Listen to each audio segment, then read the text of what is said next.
3, 2, 1. Wow. Awesome. That was amazing up there. What a lovely thing to do, just to get the legs going and have some fresh air and, before we come down here and just try and acknowledge in the right way Mike and what he meant to us all, what he meant to others that can't be here. Hopefully we can capture some of that too. But really just, I guess, try and grieve in a way that's under our own terms. I think some people might still be really sad. I think some people might be angry. Some people might have felt like they lost him a long time ago, and haven't had the chance yet to process all of what's going on. That's how I feel. Thanks to Steve and Hugh and the family and Nick and of course Natalie as well for putting this together and having the heart and doing it for the right reasons and inviting us all here so we can at least process some of this stuff that it's really hard to do in your own little pocket as it has been for the last year, and we've got an opportunity to do it together. So thanks very much to Cinder and New Zealand for that, to be able to do it in an appropriate way. We've got some people on that aren't here that are a long way away, so as well of the people that are tuning in from elsewhere. Hope you're having a lovely day wherever you are, and thanks for joining us and being part of this today.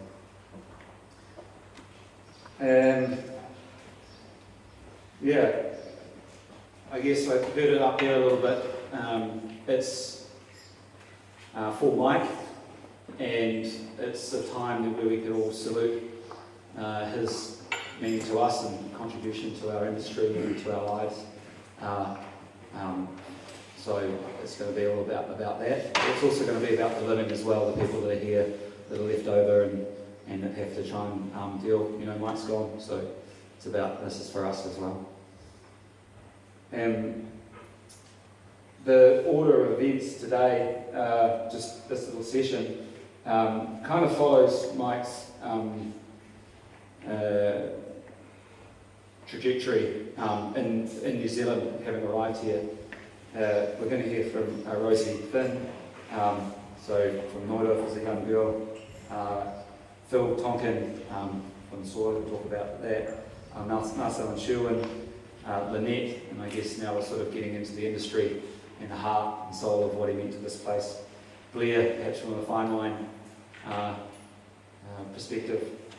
Stephen's got some words by proxy about perhaps what he meant in the natural wine world, and Claudia from everything in between. But I think just one little acknowledgement before that, and it kind of starts where I first heard Mike's name, was back in late 90s, I guess. He already, I think, arrived here, but I was following a path that was already had been kind of well-trodden a little bit, trodden by him, studying and working in Burgundy in France, and going to the same school as him, and pretty much everyone was like, had already fallen in love with him over there, and I had yet to meet him. And I just remember Nicola Portel, one of our mutual sort of mentors over there in great spirit, tu connais pas Mike, you don't know Mike, what the hell, like you're Kiwi and you're over here studying, but you've never met this guy. He's like, he's incredible, get home and get to know this guy. And I didn't know what that meant at that time. I was just a student and just living my life and over there and trying to absorb as much as I could. But I guess when I got home, I felt kind of isolated for a while, having learnt my craft in a different language and a different Mexican and a different approach to wine than my colleagues that I lived with and loved down here, and felt quite isolated about that for quite a while. And then finally got to meet the guy, and it was just like, someone who spoke the same language and and there was immediate, it was just perfect. And so that's just to say, that was a little personal thing. We're all doing it for, whatever. It's just, just to say, there's a whole crew that before he even got to New Zealand that loved him and knew him well and have been inspired by him. And if they're able to tune in, if they're out there as well, love to you guys. Shall we hear from, where are you, Rosie? Come on, Rosie.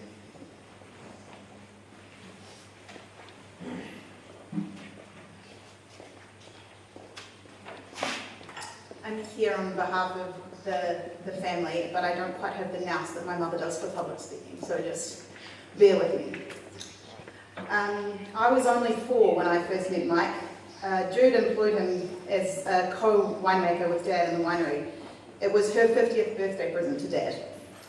Some of you may know that Mum can be a touch impulsive, and this appointment only took one email with a mutual friend to introduce them, and Mike's enthusiasm for the new world. Clearly, Jude's instincts were on point. When he first strode in, he was tall, glamorous, multilingual, and in my sheltered little upper mootery eyes, this guy was the definition of a rock star. I always remember Mike in Levi 501s, work boots, and the most crisp white t-shirts. No matter whether he was plunging down ferment or cleaning a barrel, he was always pristine. For those of you who live with Kiwi winemakers, you'll understand what a phenomenon this is. As a winemaker, he was adventurous, challenging, and inspirational. Dad was impressed with his palate and his ability to capture the nuances of wine verbally. Jude was taken with his background in art history and literature, and I was just impressed that someone like this could exist. Growing up as an only child on the vineyard meant I spent a lot of time attempting to hang out with the crew. To be fair, Todd will probably attest to the fact that that hasn't changed. Mike was really patient with me. At 4, he taught me how to walk across the tank banks. At 5, punched down the Pinot caps. And by the time I was 6, I was in the tank to pizzazz. He specifically loaded a small tank for me so that I could keep my head above the CO2. I remember a lot of laughs and a very special friendship. However, some of you may remember a rather controversial article that came from that. After vintage, he would follow the autumn across the globe, chasing harvests in Spain, Burgundy, and California, but always and eventually come back to us in Upper Mootery. I always looked forward to the rock star's arrival from the foreign lands. I specifically remember the time that he arrived back with this gorgeous girl from the fashion industry, whom he would later wed in a pink bouncy castle. Needless to say, this country kid had found her idols. My memories of Mike are all wonderful, and his effect on the New Zealand wine industry has been extraordinary. He was brave, he was intelligent, he was unwaveringly kind to this gangly, faux, annoying little sister who was desperate to be just as cool as him. Rest easy, Mike, you will always be a legend, certainly not only just in my eyes. Cheers, everybody.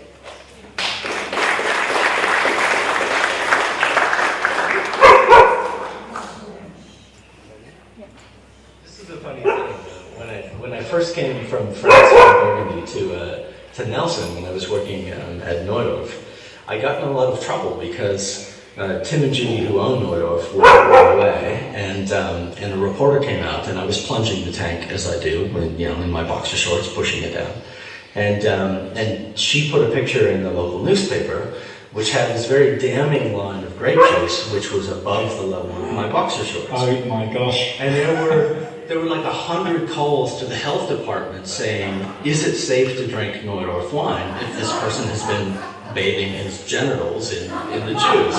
And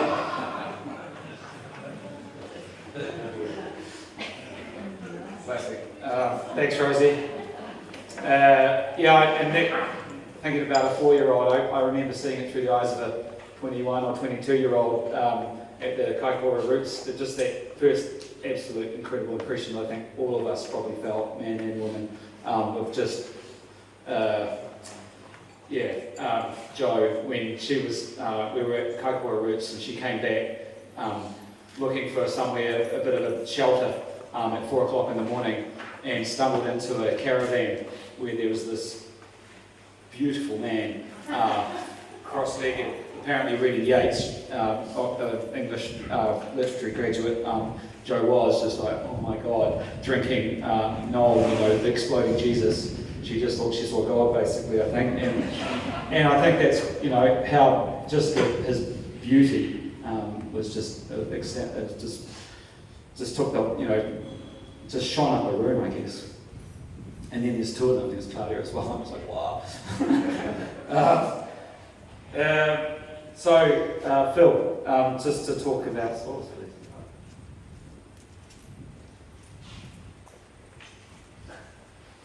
Thank you. I'm not talking about soils, but they're in the business of time. And it's nice to be here with you all. To me, this is a cheerful occasion. And if we were in on a marae at somebody's funeral celebrations, we'd be talking to Michael in the first person, as if he were still with us.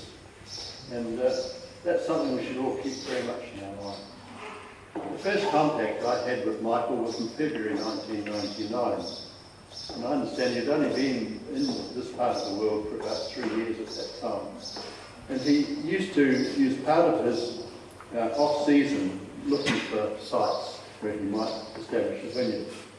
And he'd been up in the eastern regions of the North Island. And he came across a person known to me called Elwyn Griffiths, another retired pedologist. Now, pedologists, we're dealing with the field side of soil science. We're not dealing with the plant management that we'd have in an agricultural system. So we're mostly dealing with trying to understand the soil landscape and its history to try and figure out why soils are located where they are. And Mike had actually been up there prospecting for sites. Well, at the suggestion of Elwyn, he actually rang me. And at that time I was on the staff at Lincoln University along with my colleague Peter Arman. And by April of that year we'd arranged to do a bit of a tiki tour around North Canterbury. And Michael had this fixation of looking for a Burgundy in the Southern Hemisphere. He used to express it very simplistically. He used to talk about clay and limestone. That seemed to be a phrase that he used to use all the time. And I used to despair at times because I thought if we didn't get beyond clay and limestone, he really wasn't going to understand the soil universe with which I was more familiar. So at that time, there were already a number of vineyards already established over there in the Waipara and Omahi areas. We knew that viticulture was a prospect in this area. And it just so happened, it was almost serendipity in a way, that after our initial sort of prospecting expeditions around the North Canterbury area, this particular property came on the market. The member family had decided it was time for them to retire. Their son had his own farming enterprise elsewhere in this region. And basically it was a property that had some of the geology, landform features that were being sought by Michael. So that's how this came about. It was purely serendipity. This particular property was taken the name of Pyramid Valley, which is essentially one valley over from us here. But Pyramid Valley was already a place of note. Back in the 1930s and 40s, the farmer who owned that property, Mr. Hodgson, and his son went out to bury a carcass of one of their horses, and in the process they started digging up bones. And subsequently, through the next 20 odd years, that particular location became one of the most abundant fossil bone areas anywhere in this part of the South Island. And so it took on a notoriety of its own. Now, after the purchase of this property, Mike had asked myself and Peter Arman, my colleague, if we would prepare a soil survey. The property, as it was owned by the Manders, was called Surreyfield, and that's how we knew it at that time.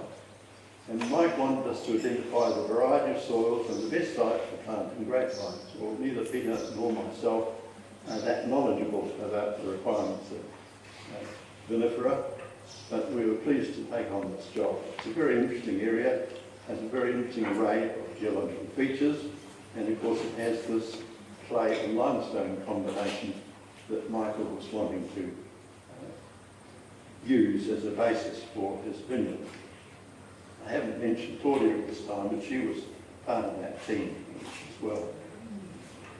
Now here's the interesting thing, is that Mike's background has already been mentioned.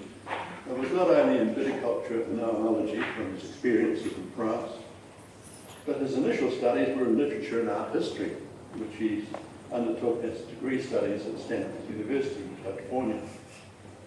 Whereas Peter and I, we're trained as scientists, and our degrees are underpinned by the earth sciences of geology and soil science. So we were dealing with a very interesting interplay of cultural background. Our brains were trained differently. And that was both an interesting opportunity for learning something new, but it also left us with elements of scepticism about some of the approaches that Mike and Claudia were keen to follow. That's just how it works.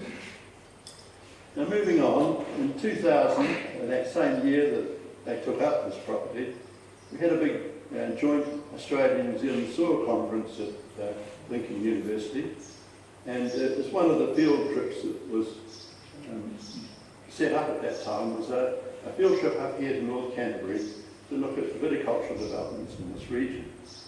And that field trip was hosted here by Mike on Grooming Valley, which was just starting. And we also got hosted by Bruce Moore over at White Springs, which was one of the more established vineyards at that time.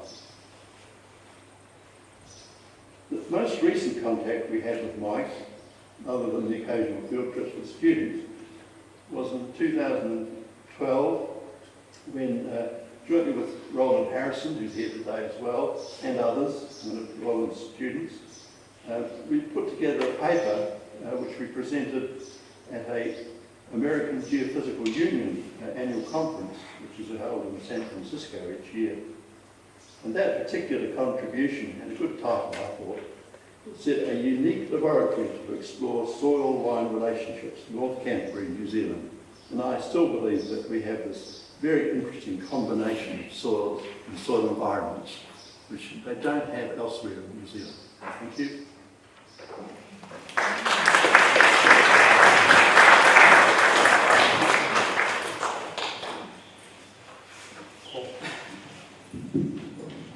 Thanks, Phil. To the philosophical point, Mike and I used to talk a lot about the different polarity of clay limestone complex versus schist, and obviously calcium being on the land-bound soil, drawing energy in, clay limestone complex much more soil-bound, and what effect that has on humans and culture and grapevines for that matter, drawing things down. There was no surprise to us that the Cistercian, or the Benedictines and the Cistercian culture that started our notions of terroir were very austere and head to the ground, and they didn't talk. And even Mike was much more of a Benedictine, I thought, in the sense that they were more sort of pagan and saw God's creations in all living things and even in animate objects like the animists do.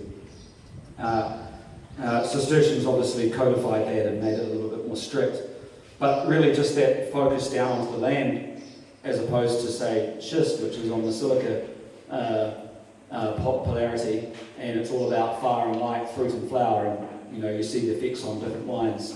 Clay limestone complex perhaps more about decay and viscera and forest floor, whereas schist and silica's fire and light, fruit and flower up here.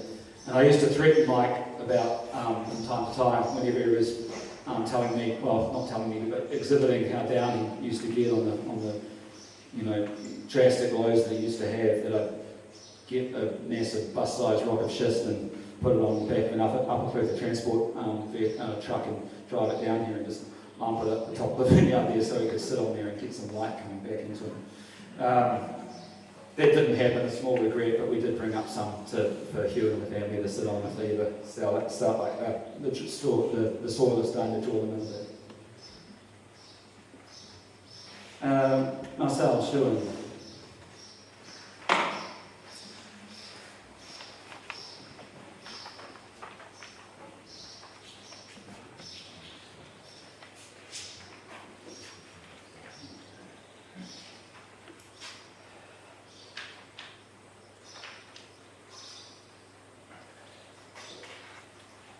Mike arrived into our lives here in Winery after he and Claudia had planted their vineyard.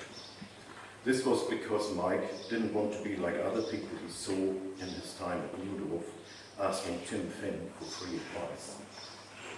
This shows in a single example the kind of person Mike was.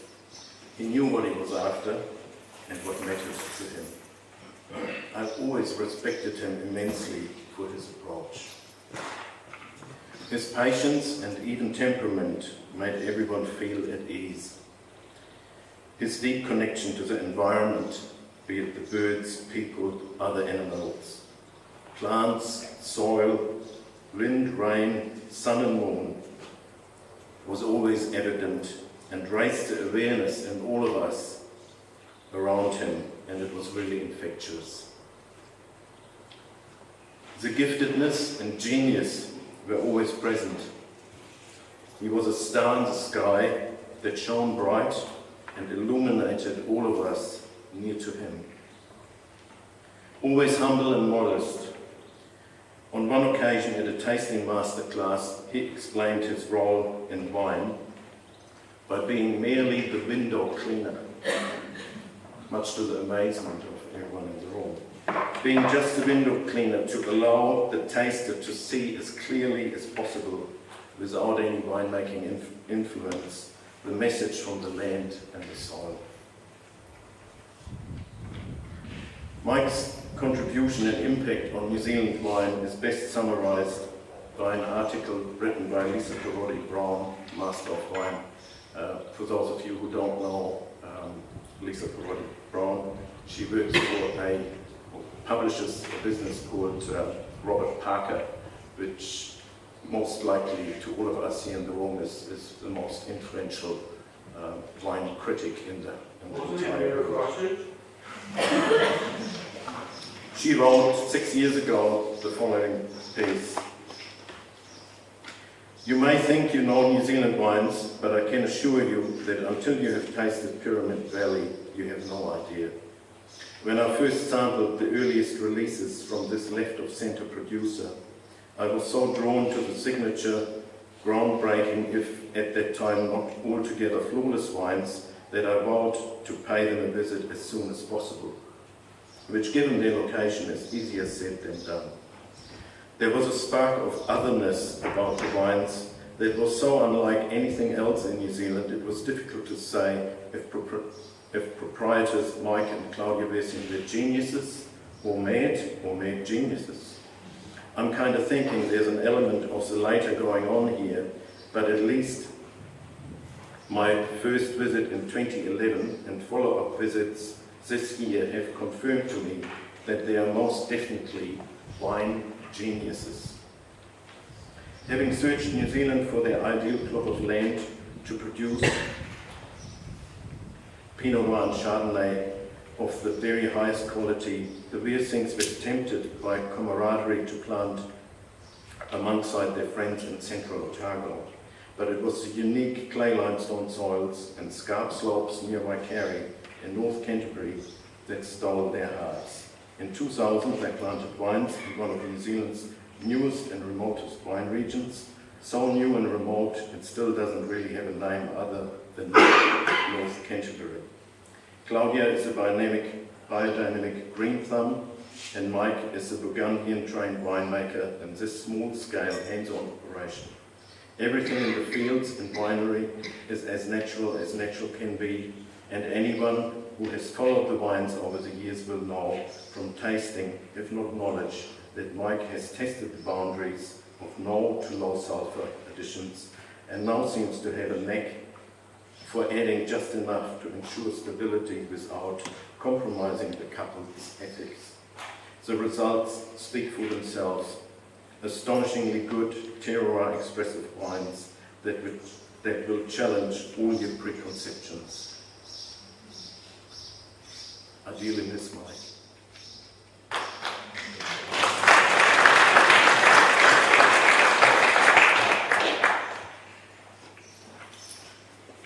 When I speak of Mike, I also speak of Claudia. Our friendship and wine-growing relationship was much about the four of us and the path we were forging in a new area. Outside of wine-growing and soil, Mike and I connected on words and birds, which I'd like to share. I heard of a man who says words so beautifully that if he only speaks their name, women give themselves to him.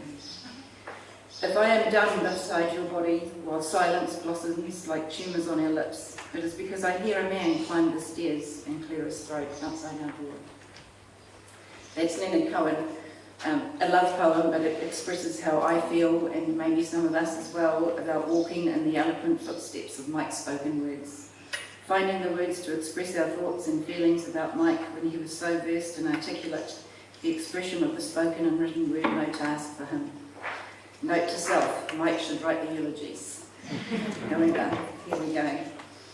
I always thought Mike should be Michael. For me, Mike was too shortened, too common for the intelligent, complex, visionary, bright-minded person we knew him to be.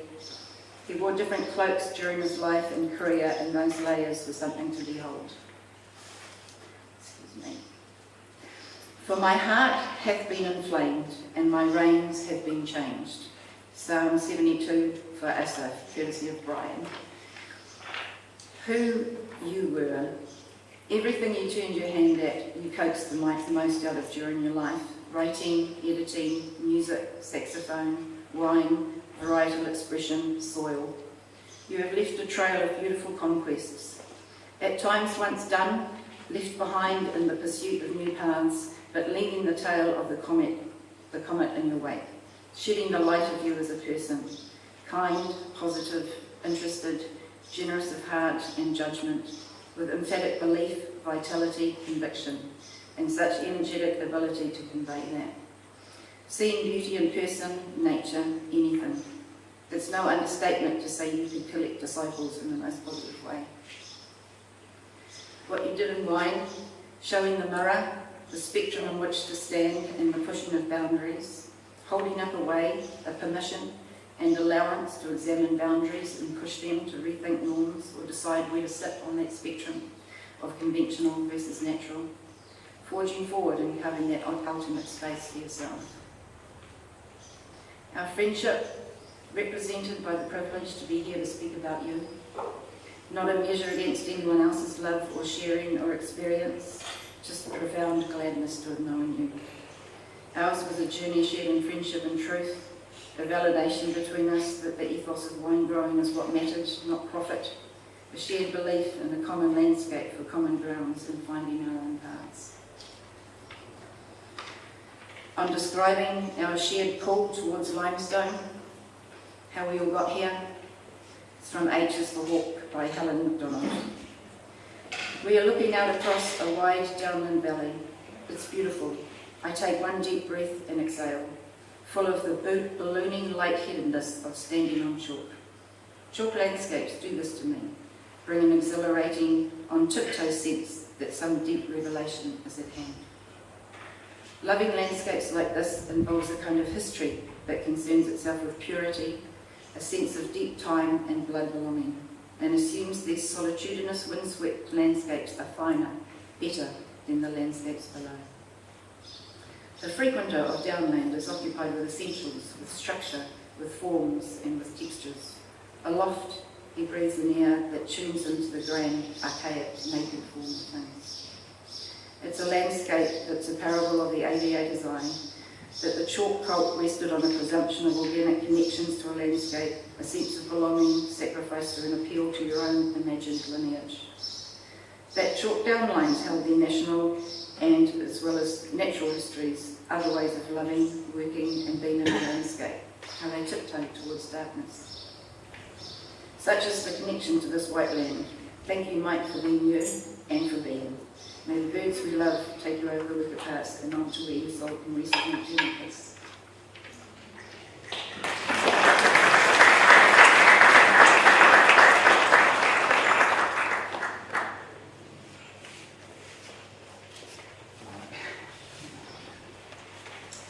Thanks, Marcel. Thanks, Sharon. Thinking about deep time. And someone said, Nick Stock said, he was not of this world, not for this world. And we're talking about that, even driving up here, and I think everyone has that same feeling of deep time within Mike. And we're saying, you know, he died young at 250 years old, of just vast accumulated knowledge. Lynette.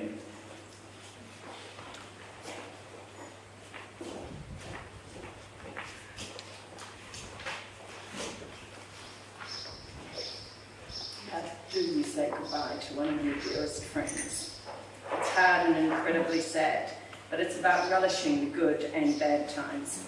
Mike, it was an incredible journey, and I am privileged and blessed to have shared such a huge part of my life with you and Claudia.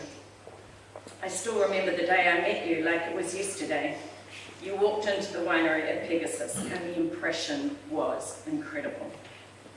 Your knowledge of wine, every region in the world, and the great producers within were second to none. And you were such a soil freak like I'd never met from anyone else in the world. I can definitely say that singularly, you were the most inspirational person in my life with respect to wine. Your knowledge and passion inspired me to learn more and more, so thank you for that. My life was all the richer for having shared it with you. When Claudia moved to New Zealand, I finally got to meet her about 2 years later. There was no doubt Mike seemed like a god. He was drop-dead gorgeous, look at the photos. Every woman swooned at his feet. A genius, and then his knowledge of wine was incredible. But then you met Claudia, and she was and still is a goddess. They were meant for each other. Mike had a vision, and that was to find the best soils in New Zealand, and he went to every length to find them, sending soil samples back to France from almost every place in New Zealand. We all thought him a little bit mad, but in the nicest possible way. Finally, he found Pyramid. And I remember one evening, Mike and Claudia came to the cottage for dinner with Matt and I. Mike said it took him 30 minutes to drive here, and I remember thinking how lucky we were that Mike and Claudia had just moved down the road. Of all the places they could have chosen to make their home, in New Zealand or the world, they were living just down the road from us. That started a wonderful friendship between the four of us. Pyramid Valley is a testament to Mike's vision, passion and dreams. And having Claudia by his side meant the results would be spectacular and as impressive as they clearly are here today. Claudia's marketing and business prowess is formidable, and oh, she's a negotiator from hell. Hearing her in action is frightening because you just know you're going to lose. They were a team, and I am very happy to have shared a huge part of my life with this incredible and dynamic duo. Mike, your command of biodynamics back then was inspiring, and few others had gone down this path, except the legendary James Milton, of course. And now look how many producers in New Zealand practice biodynamics as well. The Southern Pinot Noir Workshop you ran and organised for many years, and your input was amazing. You led us to rethink the way we had done things, change our old ways, and do things differently, better than before, and especially to work with our grapes to reflect the soils of our vineyard. You set a precedence. You set a standard that few could understand or follow, but that didn't stop you. You created new possibilities within New Zealand that now many of us aspire to. There is no doubt that you and Claudia both produced an incredibly beautiful domain here that is unique and special, different to most in New Zealand, certainly back in the day, and now many of us follow your philosophies. But also you helped to improve the New Zealand wine industry as a whole. Your impact was nothing short of miraculous. I was lucky enough to work with Mike and Claudia, helping them to make wine in this incredibly special place. And then to continue working for the new owners, Steve Smith, Brian Sheff and Aeons. It was a pleasure and a complete honour. And now the wonderful Hugh. I cannot think of a better guardian of this beautiful land. Thank you, Hugh. Mike, I first met you in 1995, and sadly we all lost you in 2020. And as I said, what a journey, 25 years with a genius. You were too great for this world, but I hope you feel the love that we all have for you, both today and in years gone by. Thank you for those amazing discussions about wine, sharing all of those incredible bottles and sharing your love and passion of wine with me. I'm a better person for all of that. Public speaking is never easy, and today is probably the hardest, especially considering Mike was one of the most articulate people you will ever meet. Watching a seat at the table reveals all. However, today, Mike, it's about telling you how important you were in all of our lives and that we love you. I hope I can express this even as well as you would have. I remember at my wedding, I remember your speech, and it was incredible. Everyone in the room was moved beyond belief.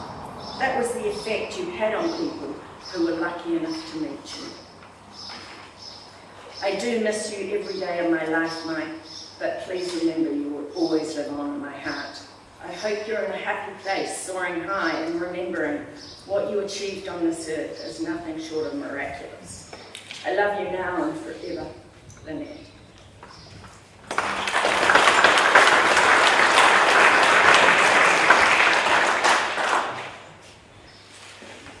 Thanks, Lynette. Leah.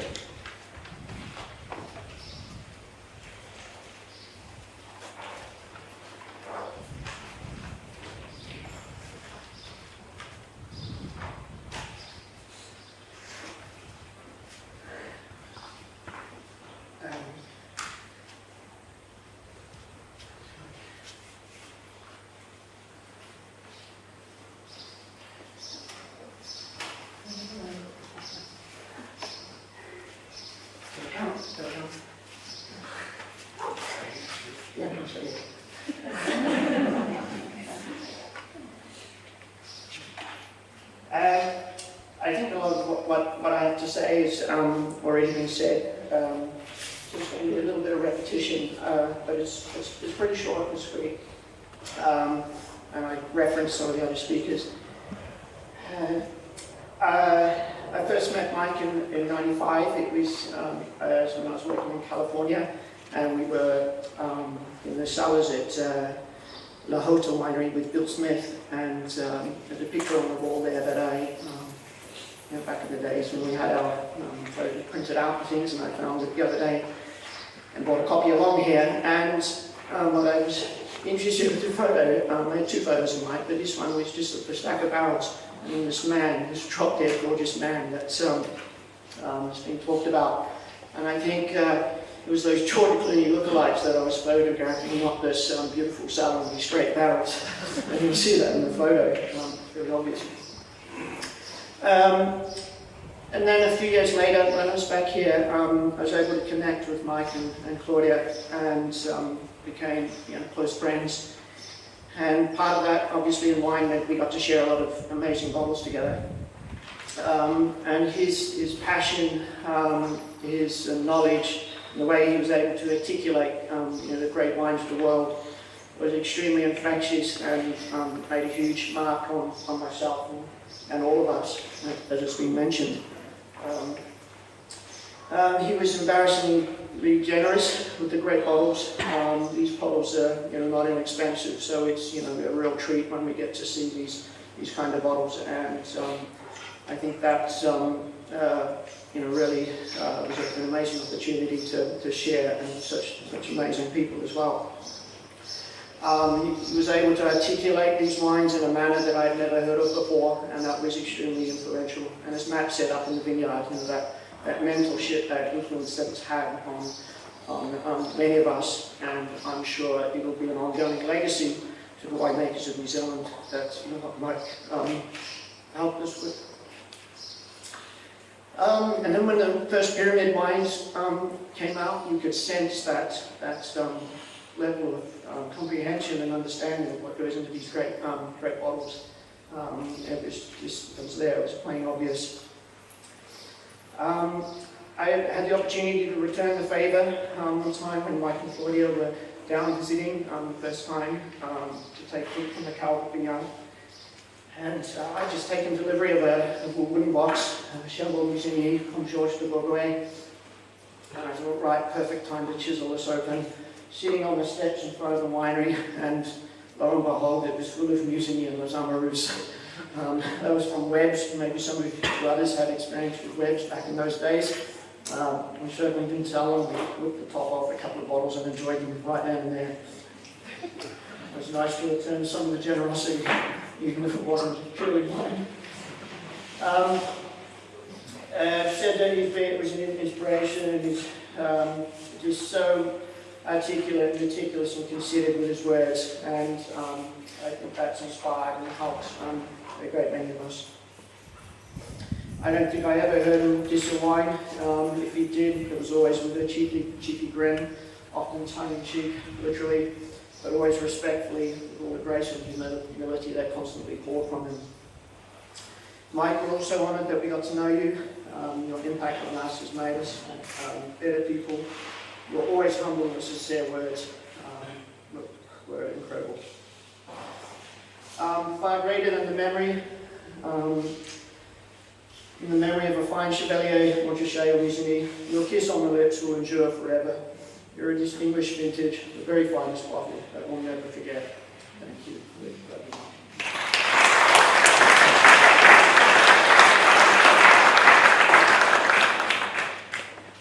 Thanks, Blair.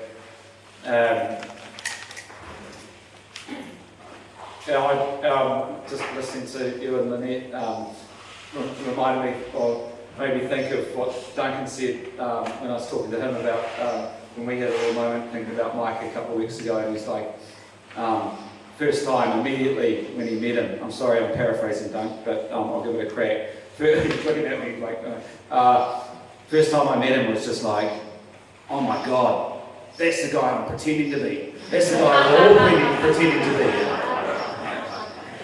And he was good looking too. Something like that? Something like that. Daniel.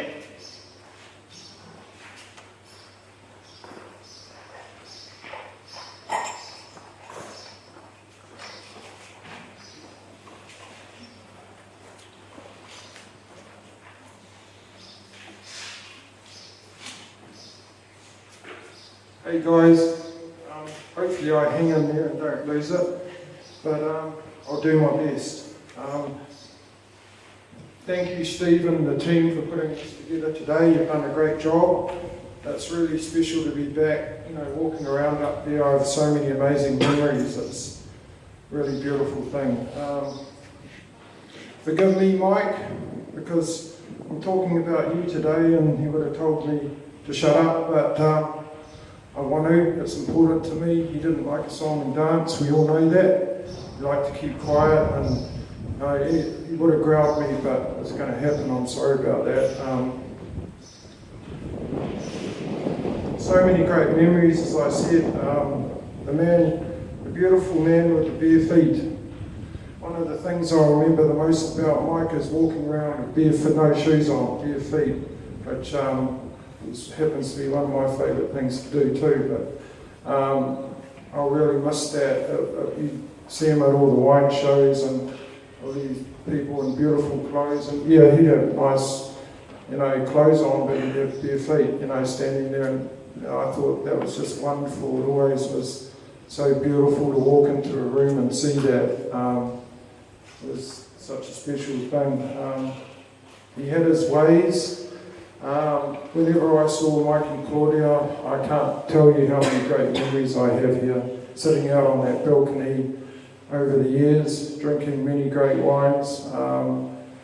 I had an amazing journey with them. I think it ended up being 16 years as their distributor, and it was an incredible journey right from the beginning. It wasn't easy. They came here and they were pushing the boundaries like no one else I knew. In fact, I see Nat back there. I was at Peak Bay one night, one of those crazy nights that Matt was talking about. I think there were a few of those actually, but yeah, I remember talking to him about it and saying, where is there anybody extraordinary around this area that I should suss out? Anyone, you know? He said, oh yeah, there's a couple of amazing places actually. Pyramid Valley and Bell Hill. They're all a little mad, but you'll love them. They'll be perfect for you. Yeah, so that was the beginning of the journey for me, and yeah, it was a wonderful, wonderful ride, I can tell you. I doubt I'll ever experience that level of greatness again. It was a very special time together, all of us. Another thing that I love the most about Mike is his presence. There's not many people, when you see them, they give you their 100% presence instantly. He was one of those people. And his beer hugs were just legendary. He'd wrap his arms around you and, he'd let you know he's there, and that was really special. Let's kiss her on the lips. Yeah, funny, I was just about to say that. You stole that from me. Yeah, one of the things, Mike, he always knew that I was really embarrassed about that, so he used to kiss me on the lips on purpose because it used to embarrass the hell out of me. But anyway, it was one of the things he loved to do. You're a good-looking guy. Oh, thanks, bro. Yeah. I always felt so inspired around him. Sort of one of those people you kind of want to climb inside. I know that sounds a little weird, but it just felt so safe and beautiful. He just had that presence about him, that aura that was just, the spirituality was all there. It was a very, very rare thing, and I think, he was just such a special soul, he really was. His true loves, Claudia, his family, the arts, poetry, especially literature. We used to talk about my favourite book, Catcher in the Rye, a lot. He used to love that book as well. We had many great conversations about DJ Salinger and a lot of the great writers, Hemingway, and luckily we loved a lot of the same writers, but his knowledge was obviously a billion times more than mine. And he always, he was so humble about it, but as many people talked about today, he just had that incredible knowledge that it was almost intimidating. It really was. I learned to shut up pretty quickly and stay quiet at times, which is not very common for me. So, he was, as a lot of people probably know, he was also an incredible cook.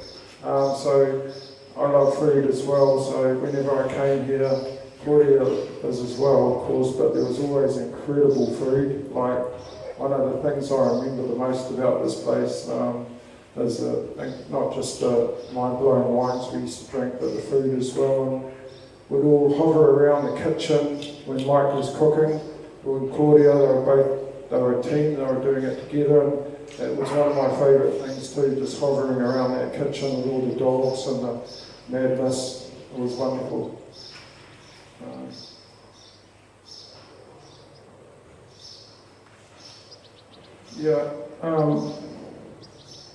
For me, as a friend, a mentor, and there's not many for me. I mean, there's a lot of people I love and care about and people I respect in the industry, but he was a tall poppy for me. He was a tall poppy for many people, and he hated that actually. It wasn't what he wanted.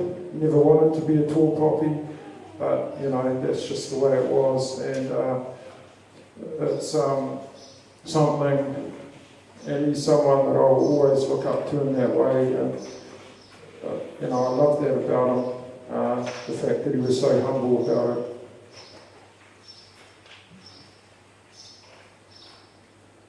Yeah, for me personally, I guess I'll miss those conversations and those times with him, but knowing for me, I felt his spiritual energy. It was, you know, a very powerful thing, and I always felt that Mike, you know, was not just from here, he'd been from other places as well. That's how it felt for me, and yes, his time did come here, but you know, at the end of the day, he's with all of us still. I've been talking to him.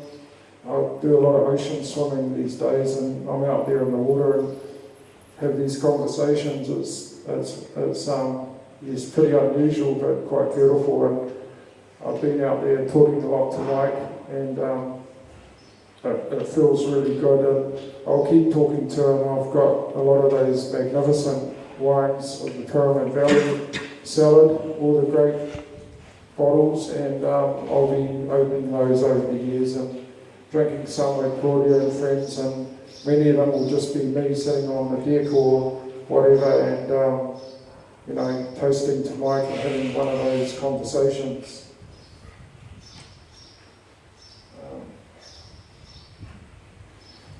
Anyway, Mike, thank you for everything. One of the things I did miss is when I walked past earlier out there, I was just thinking about Twiggy actually, just thinking that Twiggy would have jumped on him when he got up there, and that would have been quite a sight, I can imagine. But if you don't know who Twiggy was a massive pig that lived just out there, and he was quite a character. I'm sure you should talk to Claudia about some of the stories. If he didn't like you, you'd be in big trouble. But there's some great stories there. Yeah, just to finish off, just wanted to say that somewhere up there, Mike's wings are spread now. I know he's soaring. He's there watching us now, and he's with us in this room, and you know, he's in a really special place. And I guess the way I see it now, he always said to me, he said, Dan, you know, when he talked about that geniuses, which is ironic for me, he was a genius, and when we talked about the Hemingways and all these people in the world that maybe struggled a little bit, you know, he's ended up down that very same path for me. And but he said to me, he said, you know, Dan, he said, one day, I remember this really early on, he said, I'm not going to want to work with many people in the future. I'm struggling. You know, he was such a giver, you know, and I think he struggled with that at times because he gave so much to people. But he said, you know, one day I'm going to just have a few people around me, and it's going to be really simple. I'm just going to make great wine and take away all the bullshit, you know.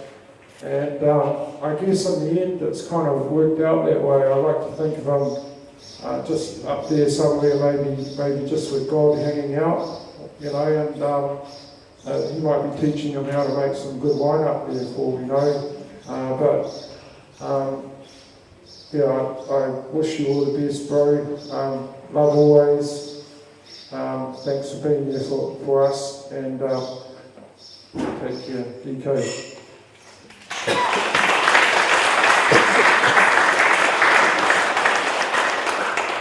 Thanks, Daniel.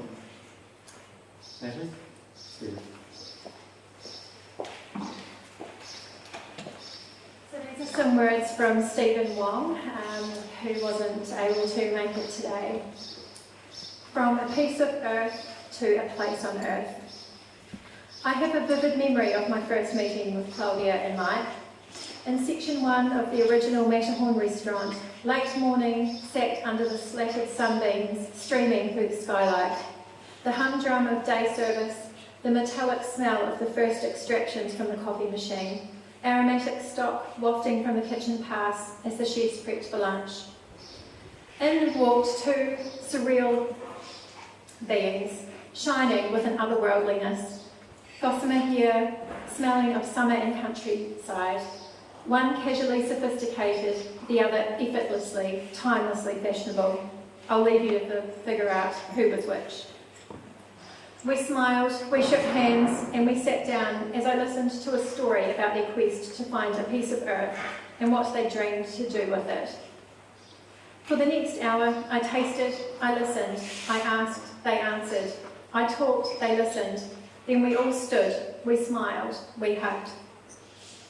That meeting would set in motion the agitations which cascaded into a shared dream, or was it a shared hallucination, which would draw into its orbit the most unexpected people. The rest, as they say, is history. But that would be an overly convenient recounting of events, and it would be a lie. History is not one thing, but the joint retelling of its participants. It is as objective as the concept of quality in wine. But there is a story to tell here, and I will do my best. When I thought of what I would write, what I would say, I knew instantly that I was lost. In that soul-searching, it dawned on me. If Mike saw me this way, this uncertain, he would steady me and draw out the tale one question at a time. He would encourage me to speak from the heart without fear of how those words would be taken. Great advice, but I know in the same position, he would not be able to do that very thing without first utterly overthinking every single letter of every word. Maybe that's why I have always felt we were kindred spirits, with that same agony and ecstasy, the same anxiety, but also able to glimpse a vision so vast that it is frightening. So these words are for you, Mike, from my overanalyzing heart to yours.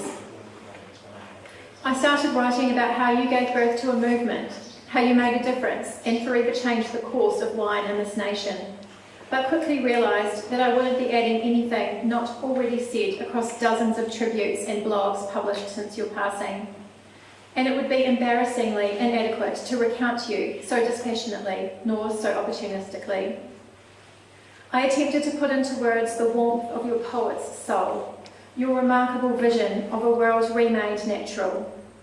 I even dared myself to speak of your troubled genius, how you were a fragile and imperfect yet utterly human being. But I'd be a fraud. There is but one person who can make that claim here, Claudia. We may all pretend to know what it is like to share a light so bright that it must have burned, but I simply don't come close to knowing that truth.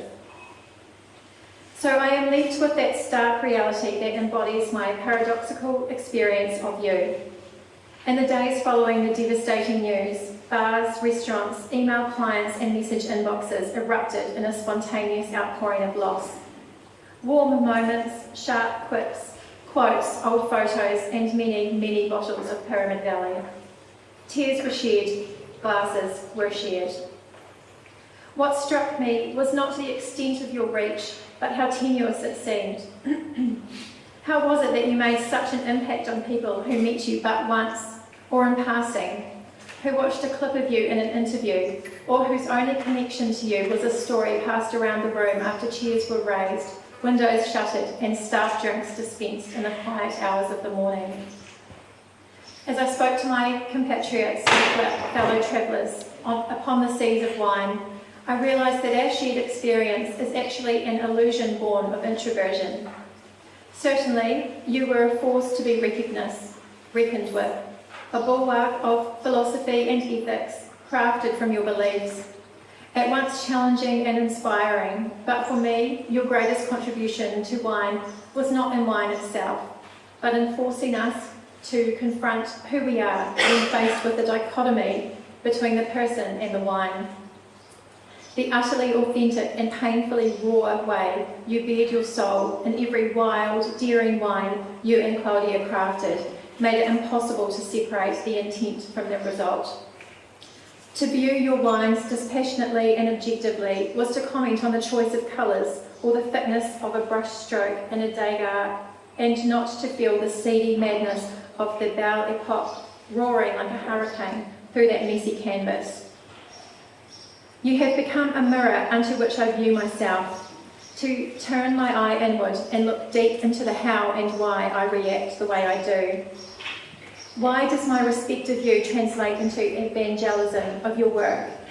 Why did my fear of your powerful insight into the human condition hold me back from accepting you and Claudia's numerous invitations to visit you at the farm?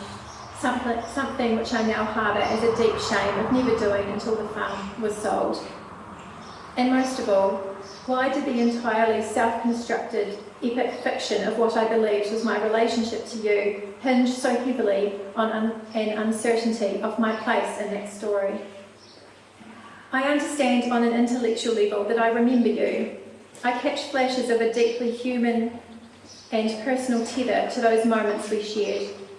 But as with all things, my memory of you is changing, turning into a glowing thread that weaves almost inextricably into that tapestry of emotion and thought that I perceive as myself.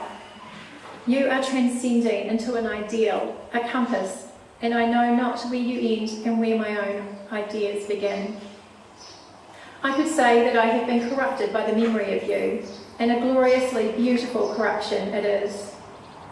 It was then that I saw through the parallax, to understand that even in life you had become a myth, an embodiment like the Osiris, representing something different to each person based on what they needed most to complete that picture of a wine world with great figures imbued with unshakable ideals.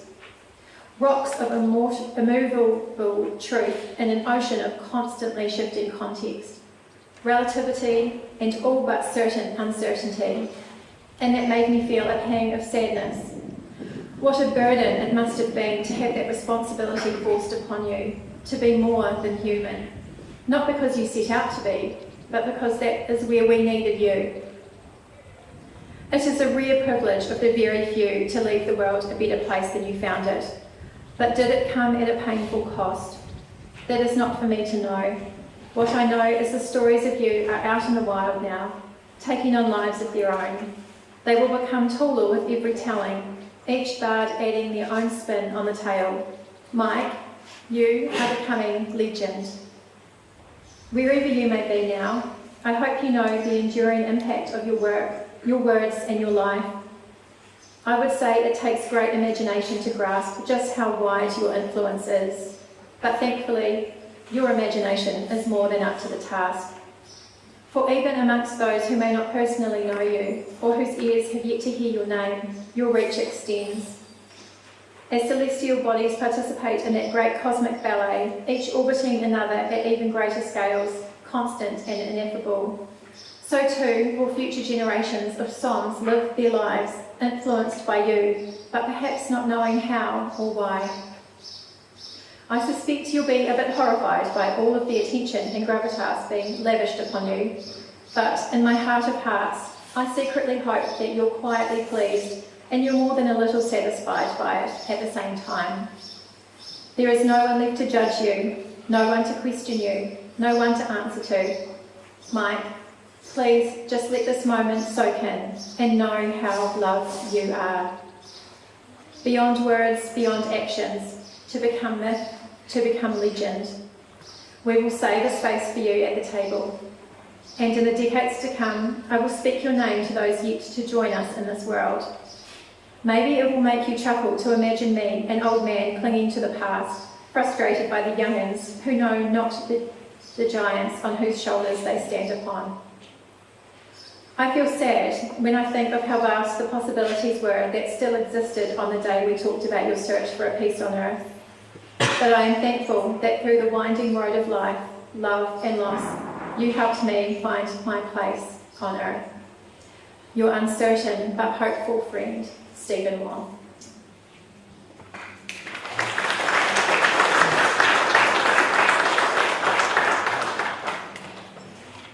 Thanks, Nat. Thanks. And I guess just in terms of the legacy of the place that we haven't talked about too much, is it has, I guess, gives us really holding their guardians to account. The new guardians that have invited us in today. Everything that you've heard. And I guess humans and grapevines have been coexisting for a long time and in competition for a long time. And sometimes, in some places, humans win out. And fortunately, in this place, grapevines have won out. And here they are, staying for all time. And so this legacy of place exists because of Mike. And so we're thankful for that. But it also exists because of Claudia. And we'd love her to come and share some stuff with us now.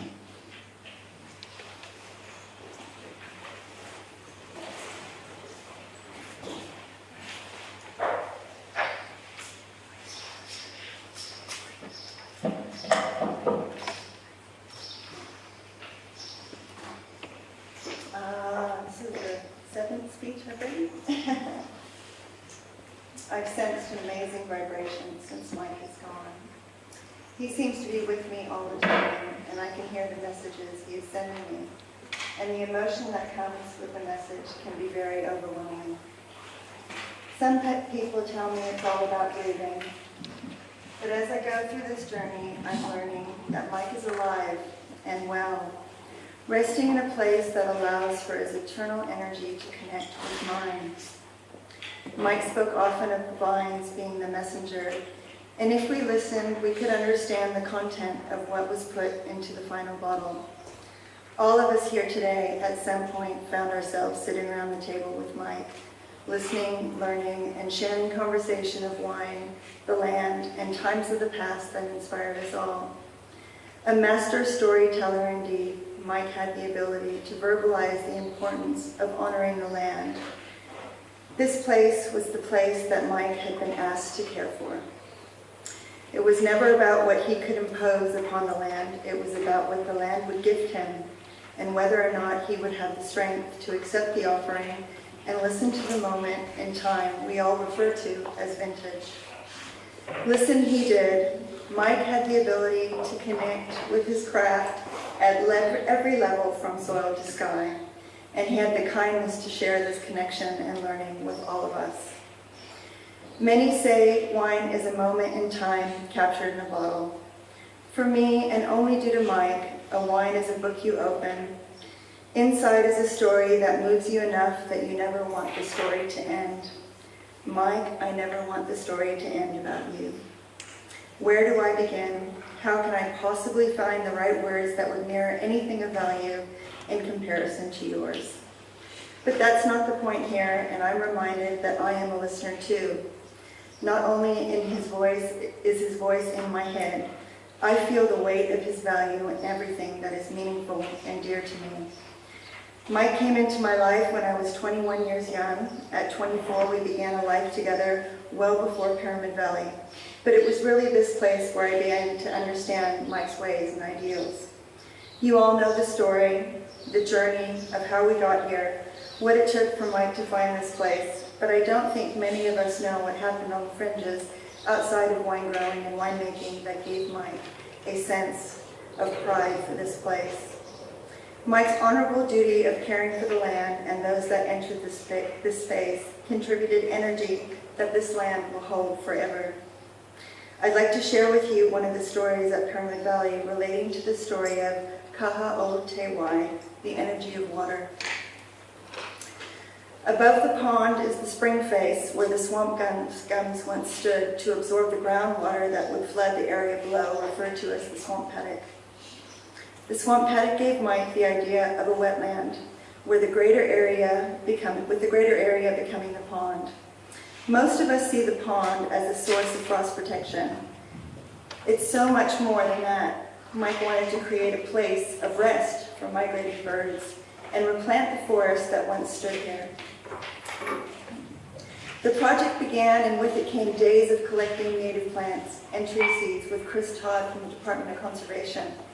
Waiora Nurseries got on board and potted up seed trays that contributed 23,000 native plants and trees to the land over a 2-year planting window.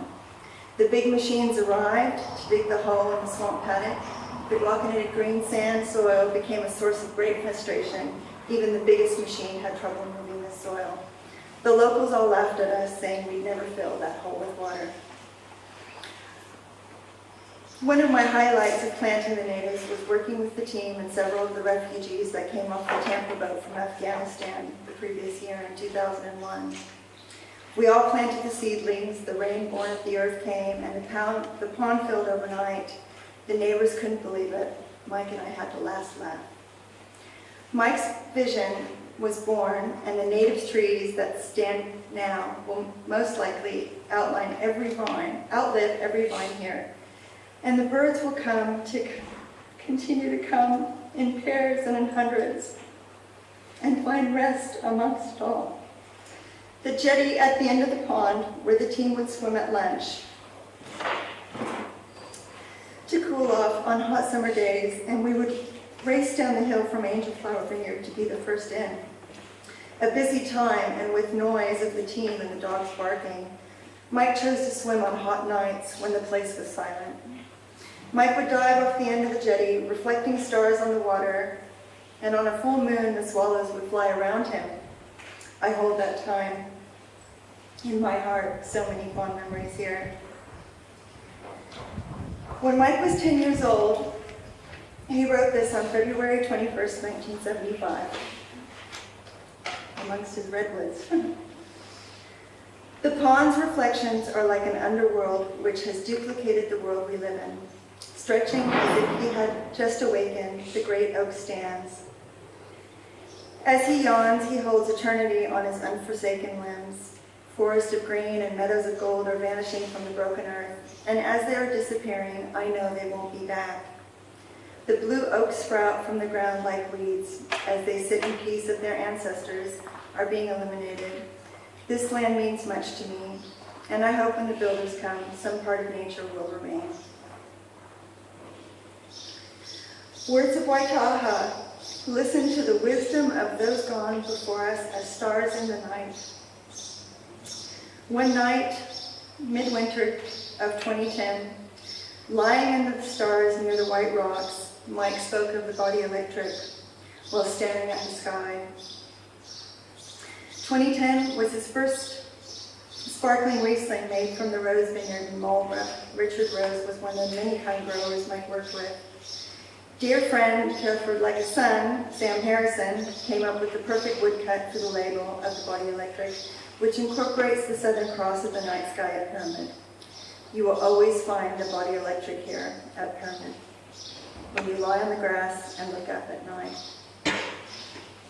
I would like to read to you part 4 of I Sing the Body Electric by Walt Whitman. And the reason I chose this poem, this part of the poem, is because it made me think of all of you who were here, and I was reminded of when you came to visit Mike. I have perceived that to be with those I like is enough. To stop in company with the rest at evening is enough. To be surrounded by beauty, curious, breathing, laughing flesh is enough. To pass among them, touch anyone, or rest my arm ever so lightly round his or her neck for one moment. What is this thing? I do not ask for any more delight. I swim in it as in a sea.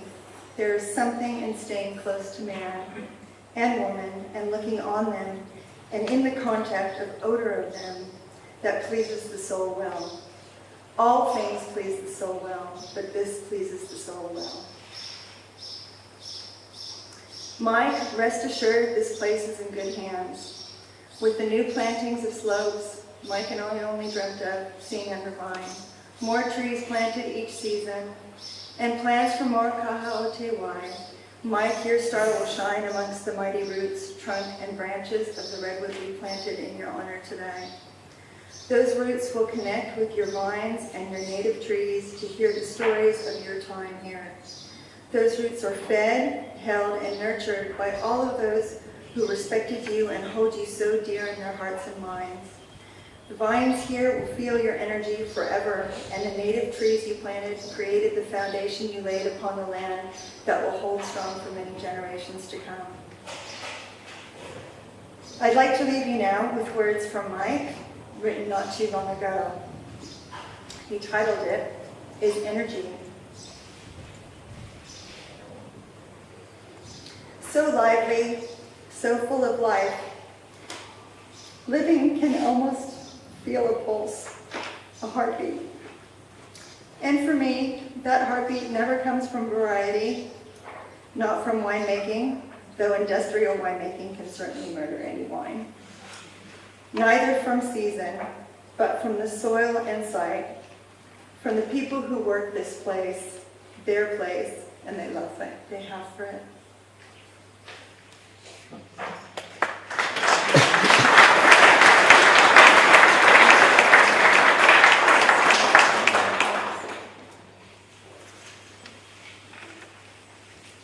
Thanks, Clara. So that's the end of this part, but I guess we can carry on some stories, and I know there's some grazing lunch over by the pond, and we can continue to share stories throughout the afternoon. Thanks very much for everyone that's spoken, and I guess humans are ephemeral, they sort of come and go, but memories and stories and big redwoods and this beautiful land will be here for a lot longer, so thanks everyone. So just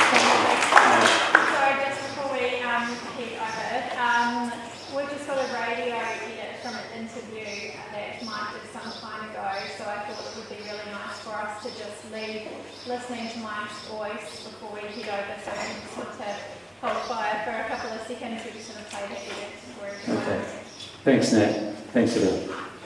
The thing to me that is so special about wine, that is so unique about wine, is that it has this magical capacity to become a kind of liquid geography to talk about time and place. And once you realize and once you accept that that is the great gift of wine, then I think you have almost this moral obligation to aim for that, to aim for perfect transparency. And so everything that we do here in our winemaking is to make it as transparent and as pure and as precise as possible. To me, my winemakerly duty is to find a good place, grow the best grapes, make the most natural wine possible, and then convey it to the people who will respond to that. For me, my enduring fascination with wine is the fact that it has this ability to show little variations of time and place. And once you understand that wine is capable of that, you have to aim for that. You have to gauge all of your work. You have to organize all of your work in order to express that. Now, there may be years where you fail. There may be years where you succeed. But this is what is special about wine. You know, Claudia used to ask me in the beginning when we were planting these blocks, what is it that you hope for? And I think she expected me to say, I hope that the wines will be brilliant. I hope they will be as good as a great Grand Cru Burgundy. And after 3 or 4 years of working so hard to make sure that every single variable was eliminated, what I would say to her is, I just don't want them to be the same, because that would defy everything that I believe about wine.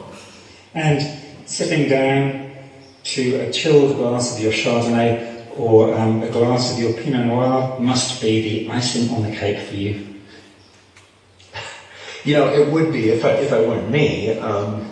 Whenever I taste anything that I've made, I never see what was achieved, I see what is yet to achieve. You're looking for Pyramid Valley's perfect Platonic wine.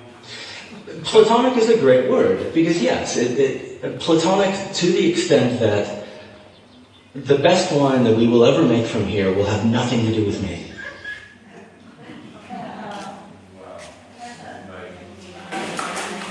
Thanks very much, Nick, and thanks again on behalf of Ryan for everybody coming. It's been a wonderful thing for me to sit here and hear all these stories, which are very special to us, and I know something that we hold and treasure very much as we continue to curate and care for this place. So some food. If you'd like to Amanda, who you got the job actually because Amanda's a great cook. I'm joking. there's some great food here, so please take a moment to grab some food just behind the wall here. And we thought we might wander across to the pond. We've got some umbrellas there if you want to get out the sun, and just hang out, grab a glass of wine, and hang out by the pond for a little bit. I know some people have to leave fairly soon. Those that do, that's fine. And we have a great record of today. So again, thanks everybody for being here, and come and have a glass of wine and enjoy some food. Thanks.